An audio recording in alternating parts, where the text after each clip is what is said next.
There are many different paths to superior outcomes in business.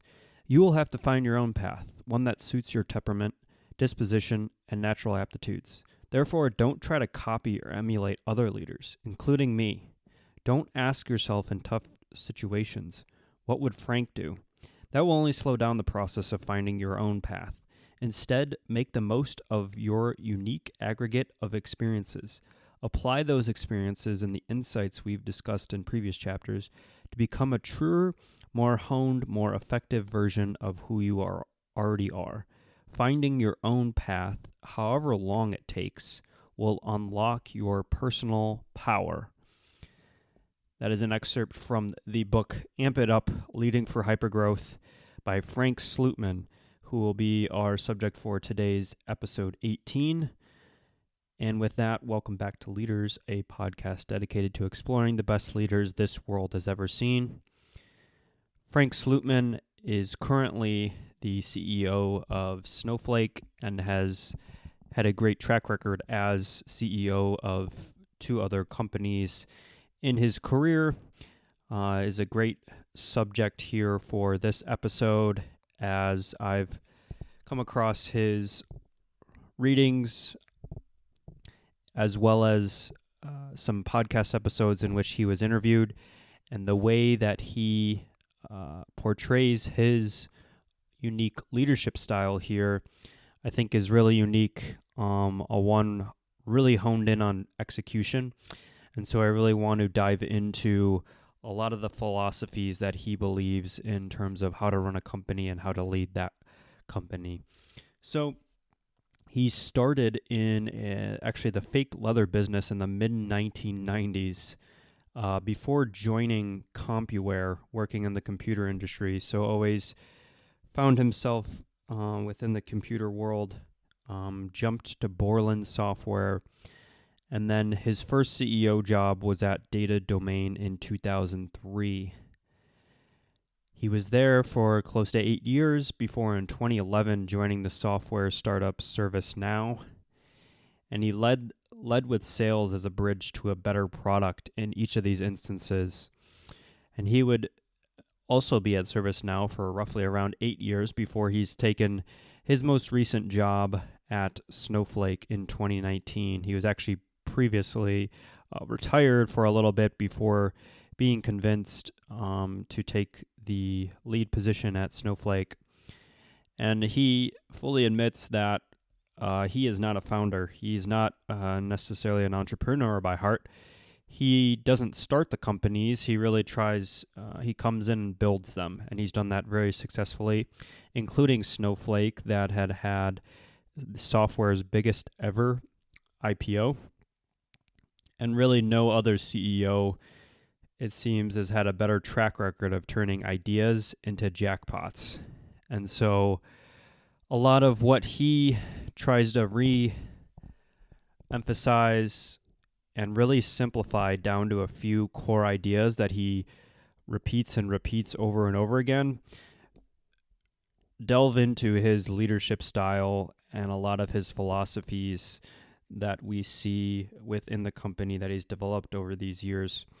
And so one of the main tenets of that is boost the intensity and get used to confrontation.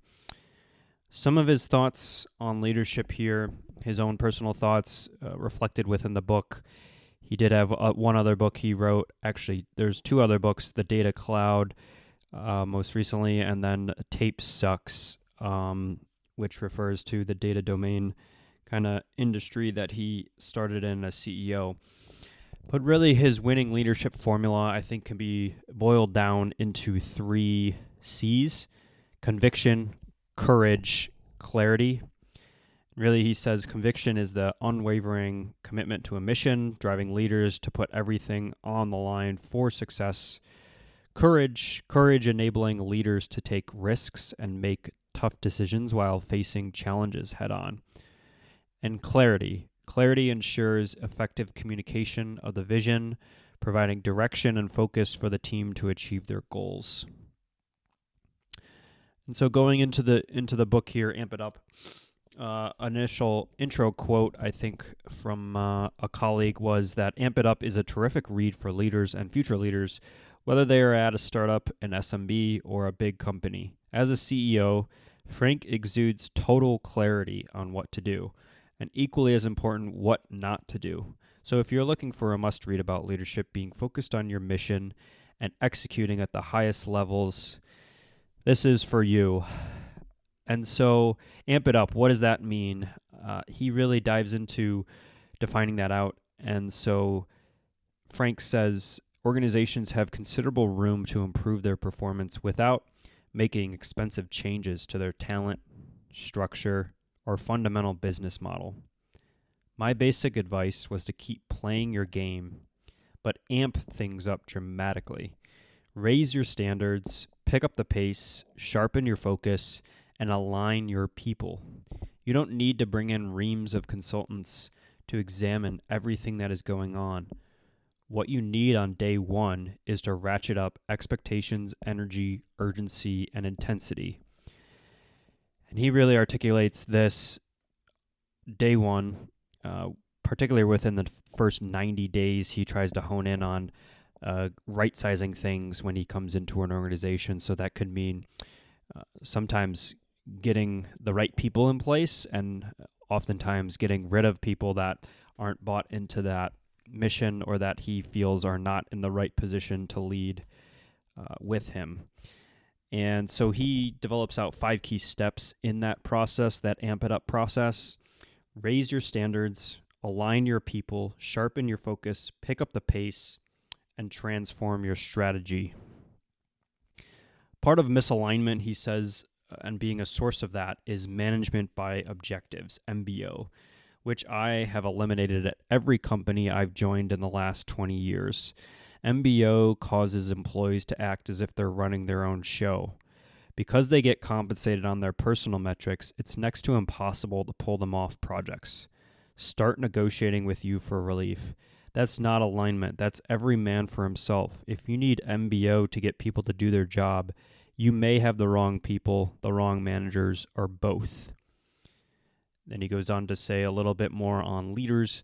Leaders can do 2 things that bring almost instant benefit. First, think about execution more sequentially than in parallel. Work on fewer things at the same time and prioritize hard. Even if you're not sure about ranking priorities, do it anyway. The process alone will be enlightening. Figure out what matters most, what matters less, and what matters not at all. Otherwise, your people will disagree about what's important. The questions you should ask constantly: what are we not going to do? What are the consequences of not doing something? Get in the habit of constantly prioritizing and reprioritizing. Priority, he says, should ideally only be used as a singular word. The moment you have many priorities, you actually have none. He also goes on to define leadership as being good leadership requires a never-ending process of boiling things down to their essentials. Spell out what you mean. If priorities are not clearly understood at the top, how distorted will they be down the line? Leaders set the pace. People sometimes ask to get back to me in a week, and I ask, why not tomorrow or the next day? Start compressing cycle times. Things can happen also much quicker if we just change the mindset. Once the cadence changes, everybody moves quicker, and new energy and urgency will be everywhere. Good performers crave a culture of energy. Apply pressure. Be impatient. Patience may be a virtue, but in business it can be a signal, a lack of leadership. Nobody wants to swim in glue or struggle to get things done. Some organizations slow things down by design. Change that as soon as possible. And then I think a common thread through here is sometimes a reflection of a great leader on how their leadership style has changed. And so he reflects here in saying, the biggest difference between younger me and older me is that I am now much quicker to grasp what's really going on and what needs to happen to amp up an organization. Similar to last episode with Reed Hastings, we see the evolution of a leader throughout their career. So yeah, Reed started as kind of being a more um, off-putting leader, one that didn't really value the opinions of employees. And I think that his communication style and what we saw through his first company versus Netflix changed dramatically. And so Frank also kind of realizes that he has evolved as a leader as he's grown and as he's had more experiences as being a CEO in different industries, organizations. He goes on to also say leaders have to channel the organization's state of mind. They make sure everyone is dialed in, talking about the same things, and feeling the same sense of discomfort and anticipation. At the end of the day, great leaders at any level have great outcomes. You can be the most empathetic, charismatic, and popular leader ever, but none of that will matter if your business falls short. It's hard to beat any leader who combines great resolve, persistence, mission, focus, and clarity about what is and what is not important. It's hard to beat any leader who truly amps it up. And then delving out of the book for a little bit here, in an interview question, he was asked, "You are clearly a very successful leader. What are some of the biggest leadership lessons that you have learned along the way, in addition to that commentary from the book that he had on leaders and leadership?" And so Frank responds and says, "Well, to start, there's no playbook or silver bullet. I often get asked that question. And the truth is that leadership is situational. At Snowflake, we're very first principles oriented." More recently, I came across a talk semi-related on this topic of first principles from Jensen Huang. He was interviewed recently within an interview, and he mentions that he operates off of first principles thinking, as well as Elon Musk. So a lot of these highly successful CEOs have a different mental model of thinking about business problems and how to really come in contact with things. But thematically, I would say we're super focused. So he's saying very first principles oriented, but also super focused, maniacally focused and obsessed with our product and product experience.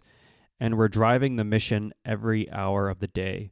There's no coasting, and we're not at all a self-congratulatory bunch. We don't take victory laps. I think when leaders join a company, we're handed a promise. We're handed a potential. And our role is to fully develop and deliver on what we've been handed. It's hard to do because you always feel like there's more to be done. There's this constant drive to be better in every aspect of every dimension of how we do things. It's one foot in front of the other and one brick in the wall after the other. After this, just some other key principles, mantras, things he values. So the term that best describes the management mindset of all three companies he's led, Data Domain, ServiceNow, Snowflake, is mission-driven. A clear and compelling sense of mission has been one of the essential keys to our consistent success and growth. Once you have your mission in place, how do you get everyone to embrace it and make it real? The 4 keys, he says, are applying focus, urgency, execution, and strategy. And part of this, he thinks, is to be comfortable with imperfect information, making decisions and moving quickly. I think this goes back to Jeff Bezos, episode 7. He says that a lot of the times you're not going to get 100% of the information, maybe not even 90, 95% of the information. If you operate off of 70% of the information, most of the time that's good, and you're actually acting upon it versus kind of just dwelling on it again. So making decisions, moving quickly on things, he feels is key. One of the frameworks that I've recently been exposed to is this idea around idols. So 3 different idols that you can choose from.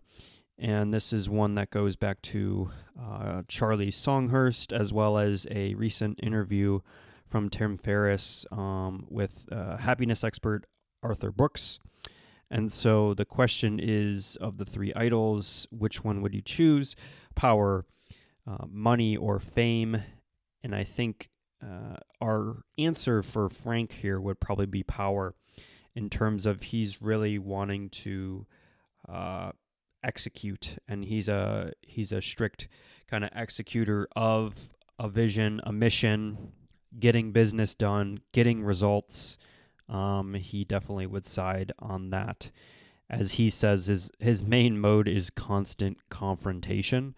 So he's not shying away from having those hard conversations. He's really getting to the truth with what's going on in the business, how to correct for it, what needs to be done differently, those sort of things. So he's really going against, and he talks about this in the book too, going against the status quo and really the fear of being just incremental. So incrementalism. So just getting a little bit better. He doesn't want to do that.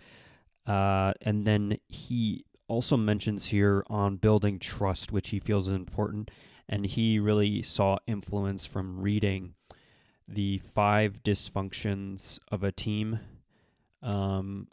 He highly recommends and is a big fan of the author of that book, as he focused on his leadership style. And speaking of focus, that's a central theme across his leadership style as well, is really to narrow the focus.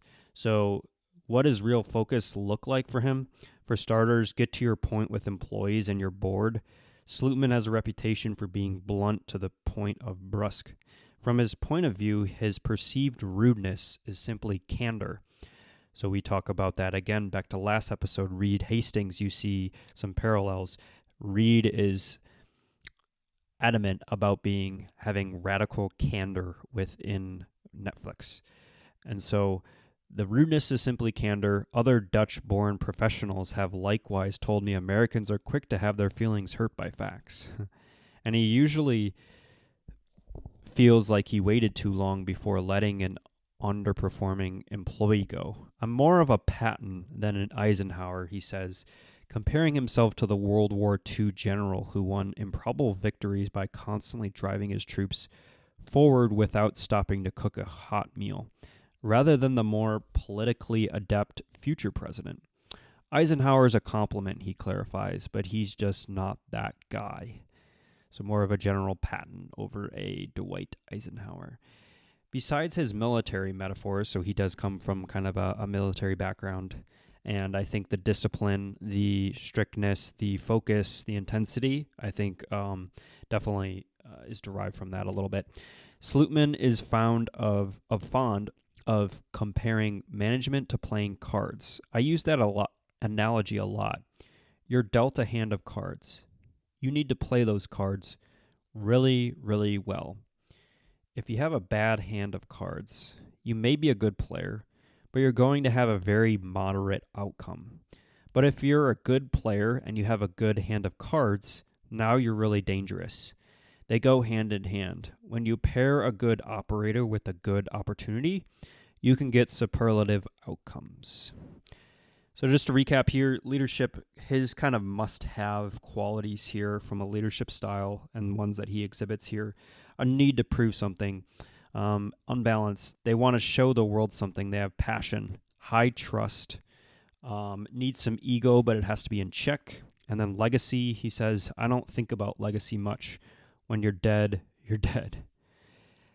Finally here, a little bit on mentors and heroes, but before that, so failures along his career path. He's been pretty highly successful as a CEO and in the business world here.